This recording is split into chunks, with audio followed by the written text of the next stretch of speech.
Bonjour, on commence notre projet. La première chose à faire pour créer un projet c'est-à-dire après la lancement de Visual Code Studio et après lancement de de serveur local ou web server. Donc on va créer. La première chose à faire, c'est de créer le dossier. Par exemple, on va l'appeler mon blog.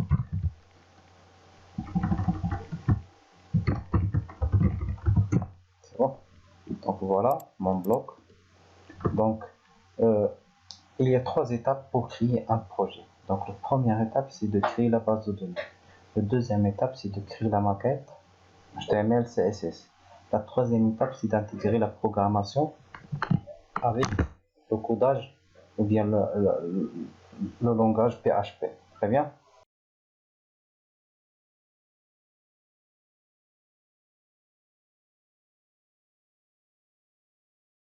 Donc, première chose, on va créer la base de données. Donc, pour créer la base de données, avec le PHP, on utilise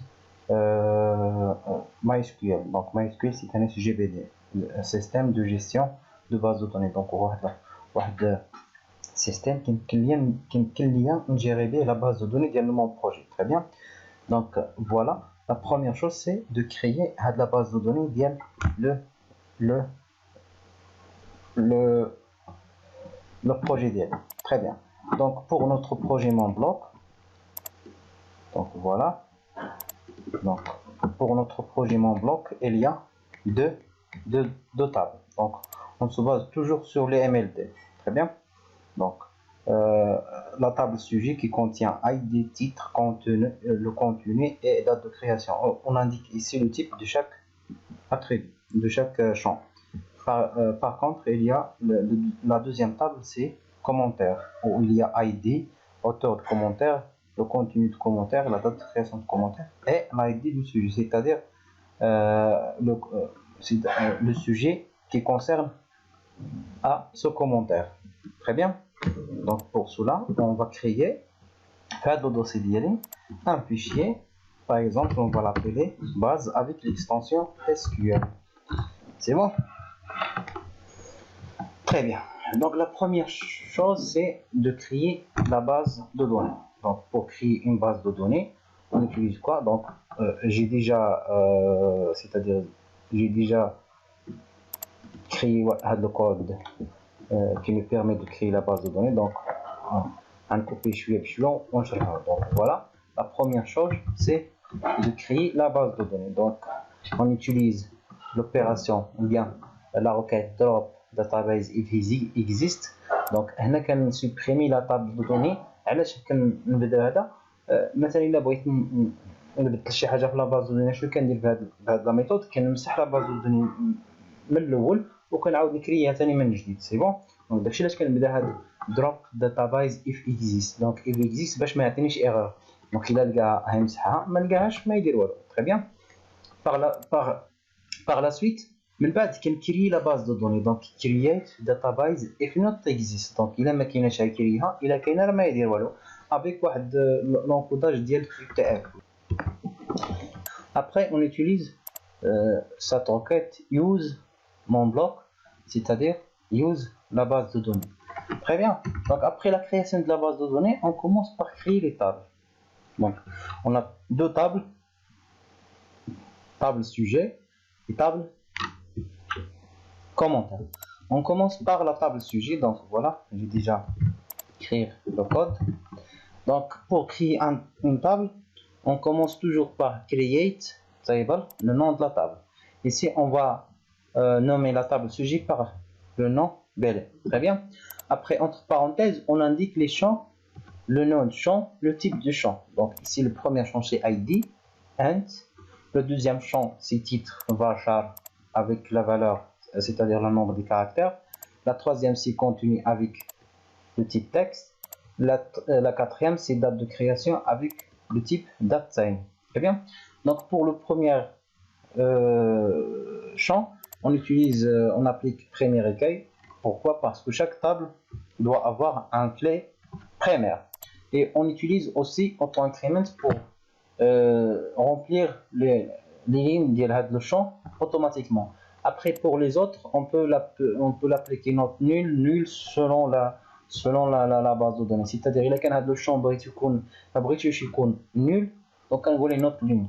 Une fois l'utilisateur est dans شي حاجه كيتصيفط واحد الميساج كيقول لي بان خصك ضروري لو تيتر تدخلو. C'est bon. Par la suite, on indique ici le type de stockage de données, c'est-à-dire le type de moteur de stockage et non DB. Très bien.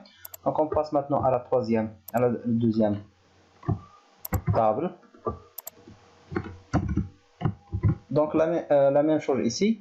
Donc create table commentaire, ID int primary key auto increment, ID ici le clé étranger, c'est-à-dire le clé étranger qui est en relation avec la table BL. Très bien. Auteur varchar 50, commentaire, c'est-à-dire le contenu du commentaire. Très bien. Texte et date de création. C'est bon. Après, on va créer la relation qui est entre la table BL et la table commentaire par création d'un clé étranger. Donc voilà, constante clé étranger. Donc constraint, ici on indique le nom de clé, c'est à votre choix. Ici par convention on commence par FQ, c'est-à-dire frangine key.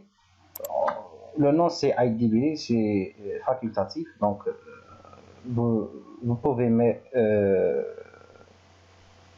comme vous voulez, c'est-à-dire IDB, BL, qui m'abrite. Après, on indique le forging key, c'est-à-dire clé étranger sur l'IDB, c'est-à-dire sur le champ de la table commentaire. Référence, on le référencie avec quoi? Avec la table BL, le champ exactement ID. Voilà, le champ ID de la table BL. Après, on set des options, c'est-à-dire lorsqu'on supprime quelque chose dans la table commentaire, qu'est-ce qu'on va faire? C'est-à-dire le SGBD, le MySQL, qu'est-ce qu'il va faire avec les données correspondant à cette ID. Très bien. Donc, lorsqu'on supprime, on le demande au MySQL de set nul, c'est-à-dire de vide, c'est le champ ID. Très bien. Lorsqu'on modifie quelque chose dans la table commentaire, on modifie aussi dans la table BL. C'est bon. Donc la même chose, on indique le moteur de stockage, c'est NoDBA. Pourquoi? Parce que la création des clés étrangers, ça marche seulement avec ce type-là, les moteurs de stockage. C'est bon. Voilà, on a créé maintenant les deux tables. On va l'insérer des données dans les deux tables. Donc voilà, on va l'insérer deux lignes dans la table BL. Pardon.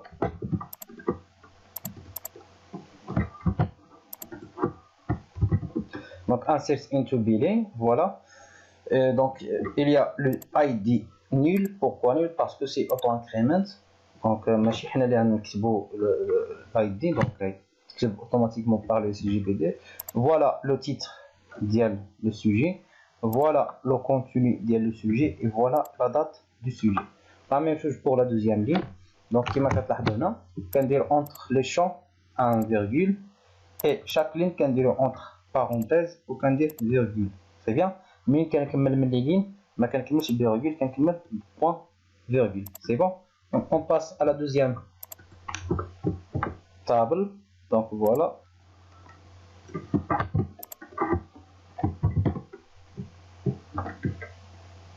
Très bien. Donc insert into, maintenant c'est commentaire.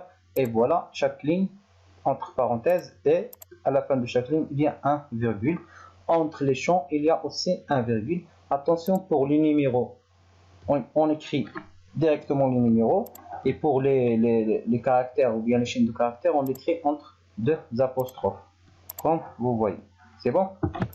Donc si on veut c'est-à-dire de voir dans le système de gestion de données, de base de données, les tables, on demande par de requêtes select étoile, c'est-à-dire sélectionner toutes les lignes dans la table BD et toutes les lignes dans la table commentaire.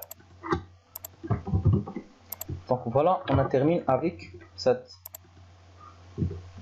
partie, c'est la partie de création de la base de données.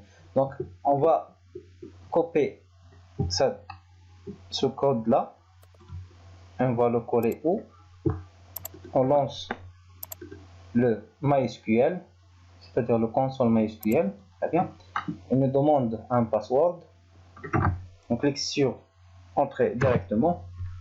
Très bien, et aussi on clique sur CTRL V pour citer les requêtes. Donc voilà qui crée l'IA, les requêtes, la base de données pour qu'il traite l'IA requête par requête. Donc voilà, on a appelé select BD, donc on m'a les données, donc la base de données est bien créée. Et voilà la deuxième table. Très bien. Donc voilà la première partie. La première partie, c'est de créer la table, la base de données. Très bien. On commence par créer la base de données. On commence par créer les tables. Très bien. On insère des données, quelques données pour commencer. Et ça, c'est pas obligatoire, c'est seulement de voir les tables en console MySQL. C'est bon?